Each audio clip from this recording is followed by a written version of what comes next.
how about the two biggest storylines of the NBA offseason? That's Anthony Davis and Giannis Antetokunmpo. Anthony Davis has not signed his contract yet. Training camp starts tomorrow, and it's led people in the league to wonder if he is waiting to see what Giannis does with his contract. The reason this is interesting, Hannah, is that the Lakers only have 2 contracts on their books for next year at just $15 million because LeBron James has an opt-out clause in his contract. And if Anthony Davis builds his new contract with an opt-out clause, they could have anything on the table. They could go chasing after free agents, whether it's Giannis or not. So definitely keep an eye on that. He's running out of time to sign him.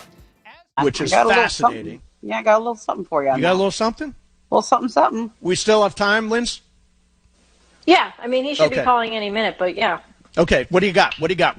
Why do you think he hasn't signed his deal yet? Let's do Socratic now. Okay, let me guess. It's because he wants to see if Giannis opts in or not. And if Giannis doesn't opt in, then he'll do a 1-year contract so that next year they could sign Giannis and then they'll have bird rights on LeBron and AD. How about that? Yeah, that's one part of it. I also think I think that he was just waiting for them to get all their business done so he could, have a better read of things. But you're right about I think that's the Giannis thing matters a lot. And I also think, the Lakers, if you look at what they've done, they have positioned themselves to have cap space next year. Yep. They have cap space. And Giannis isn't the only potential free agent. Who else is on the board? Well, I don't know. Kawhi? Paul George? Yeah, Paul George. Okay. So I want no part of Paul George. Here's what I think you should be thinking when you look at the Lakers' long-term plan. Okay, tell me what I should be thinking.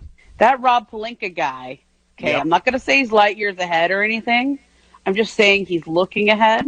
Yep. And if you were the Lakers and you were team building, you would look at Anthony Davis as the next star you need to build around. Your cornerstone, which means it's nice for him to have LeBron this year and next year, but he needs a younger star to play with going forward.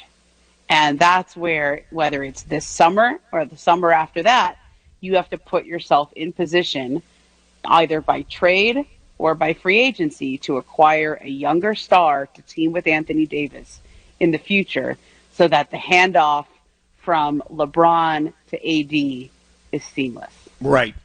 Well, do you think Giannis is going to sign the Supermax? I thought so until the Bogdanovich affair. Talked to them before everything went down, and I didn't talk to them yet about that situation, but I think my agent made it very clear. But I think, like I said, to come here to this organization and just, like the biggest platform you can get, and I think just being a part of it is going to be great.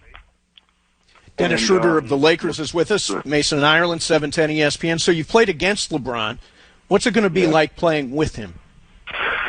I don't know yet. I get to see when I, be on court with him on the same team. I'm looking forward to it. He's one of the best players who ever, touched the basketball and been on the NBA floor.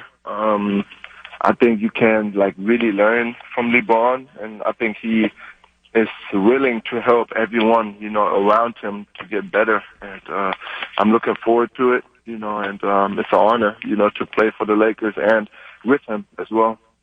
What did you learn from playing with Chris Paul last year?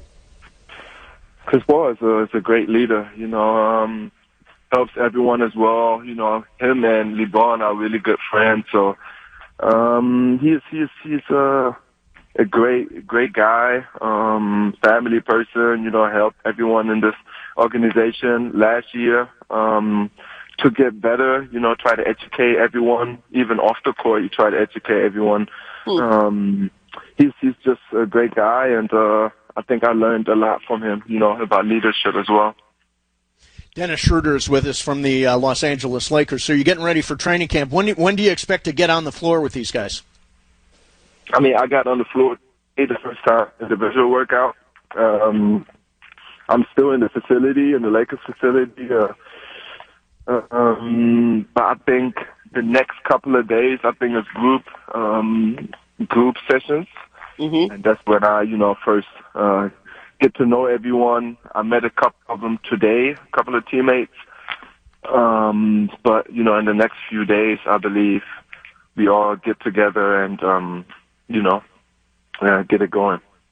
Hey, Dennis, you were one of the guys who, I don't know if everybody, realized how hard this bubble was for everyone, but you were one of the guys who had a wife who was pregnant with a child while you left for Orlando, had a baby while you were there, and you actually left the bubble and came back. Can you just kind of fill everybody in on what that experience was like? Because I can't even imagine.